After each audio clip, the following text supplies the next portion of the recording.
अच्छा हाँ चलो।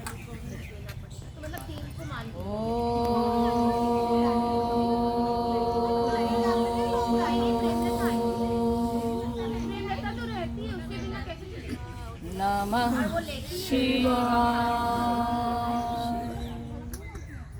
गिरीशं गणेशं गले नीलवर्णं गवेन्द्राधिरूढं गणातीतरूपं भवं भास्वरं भस्मनाभूषिताङ्गं भवानीकलत्रं भजे पञ्चवक्त्रम्।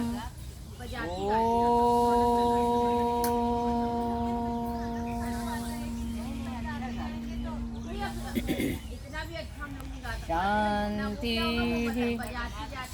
शांति शांति।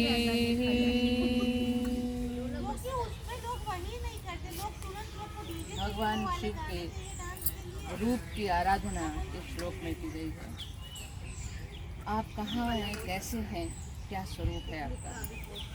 तो गिरीशम, सभी जानते हैं भगवान शिव का वास हिमालय पर्वत पर है। तो जो गिरीश हैं, गिरि पर वास करने गणेशम, यहाँ गणेश से तात्पर्य जो गणों के ईश्वर, गणों के ईश्वर हैं। और कैसे हैं,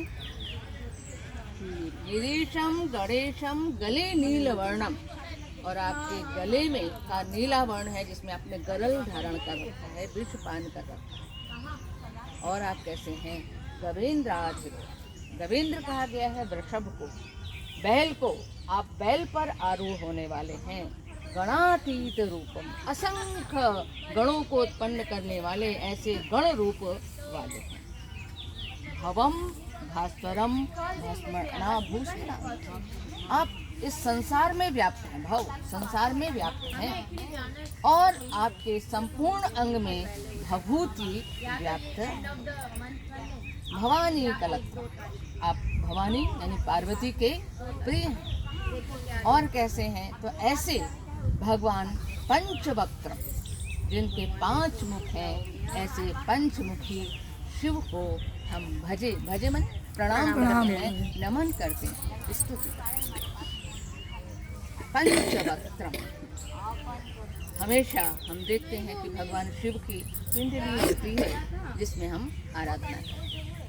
और कहीं कहीं भगवान का पंच मुख भी दिखाई देता है, तो पंचमुखी भगवान कहलाते हैं और उनकी भी आराधना होती है। और ये 5 मुख जो हैं वो पूरे ब्रह्मांड की जो संरचना है उसका प्रतीक माने जाते हैं। तो ये 5 मुख 5 दिशाओं को बताते हैं और इनके विशेष नाम हैं और इनका विशेष कार्य।